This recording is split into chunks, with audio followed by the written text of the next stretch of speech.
इसलिए दिया कि 2 साल से दिल्ली शराब नीति मामले में आरोप लग रहे थे, तब अरविंद केजरीवाल ने इस्तीफा नहीं दिया। अरविंद केजरीवाल तिहाड़ जेल में गए, तब उन्होंने इस्तीफा नहीं दिया। अब जब वो बाहर आ गए और उनसे कोई अब इस्तीफा मांग ही नहीं रहा है, तो फिर अरविंद केजरीवाल ने इस्तीफा क्यों दिया? तो आम आदमी पार्टी के सूत्र ये बता रहे हैं कि अरविंद केजरीवाल ने जेल में रहने के दौरान, यानी कि जब 145 दिन अरविंद केजरीवाल जेल में थे, तो उसी दौरान अरविंद केजरीवाल ने यह फैसला कर लिया था कि वो अपने पद से इस्तीफा दे देंगे। लेकिन आम आदमी पार्टी सूत्र ये बता रहे हैं कि अगर जेल में रहते हुए अरविंद केजरीवाल इस्तीफा दे देते तो ये माना जाता कि बीजेपी की जीत हुई है या बीजेपी के दबाव में आकर उन्होंने ये इस्तीफा दिया है, और किसी भी सूरत में ये जो है होने नहीं दिया जा सकता, क्योंकि यही आम आदमी पार्टी लगातार कह रही है कि ये एक तरह का काम करने का तरीका है बीजेपी का, कि जहां पर वो विधायक नहीं खरीद पाते या सरकार वैसे नहीं गिरा पाते हैं,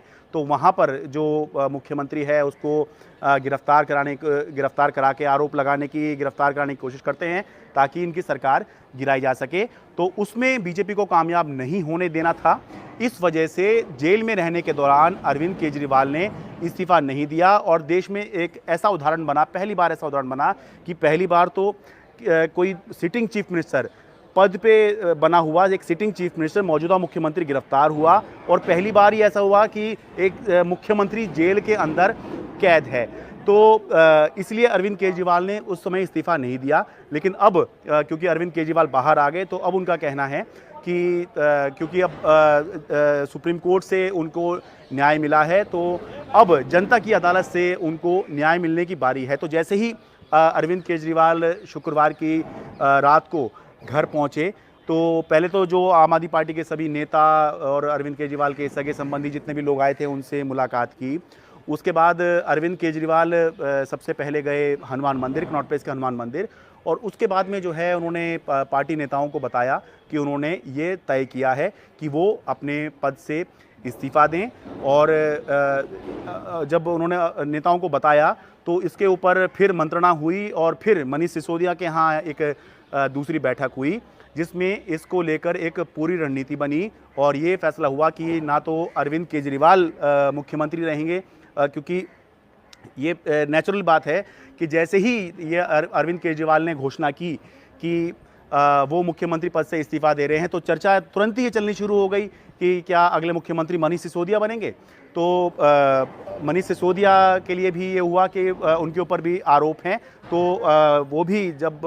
जीत कर आएंगे तो उससे जो है उसके बाद ही वो पद ग्रहण करेंगे। तो ये तय हुआ कि अरविंद केजरीवाल और मनीष सिसोदिया दोनों ही पद ग्रहण नहीं करेंगे। पद ग्रहण नहीं करेंगे मतलब दिल्ली सरकार में दोनों ही पद ग्रहण नहीं करेंगे, मुख्यमंत्री या मंत्री ये कुछ भी नहीं बनेंगे। एक चर्चा ये भी इस दौरान आई कि 10 साल पहले आपको याद होगा कि अरविंद केजरीवाल ने इस्तीफा दिया था 14 फरवरी 2014 को, और उसके बाद हुआ ये था कि 1 साल तक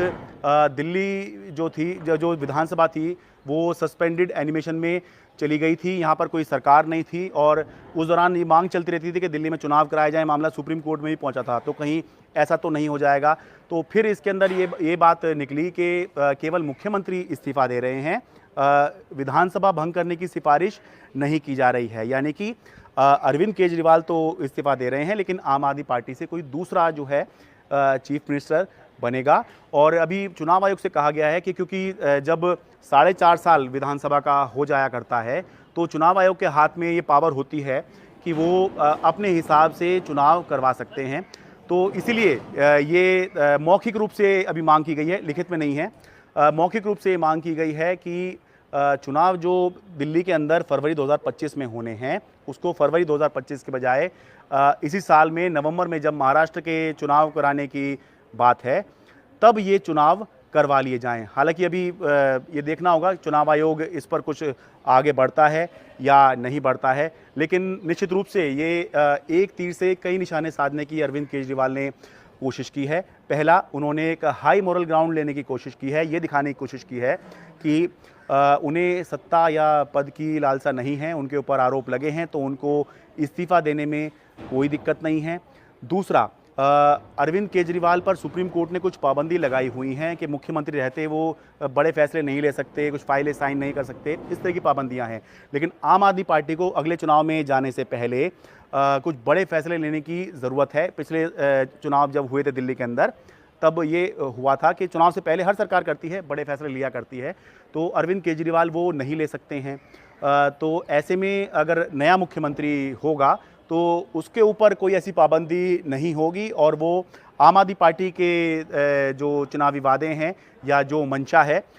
या जो एजेंडा है उसको जो है आराम से लागू कर सकता है। और तीसरा जो इसमें अरविंद केजरीवाल ने करने की कोशिश की है वो ये है कि उन्होंने एजेंडा सेट करने की कोशिश की है, अगले विधानसभा का एजेंडा सेट करने की कोशिश की है,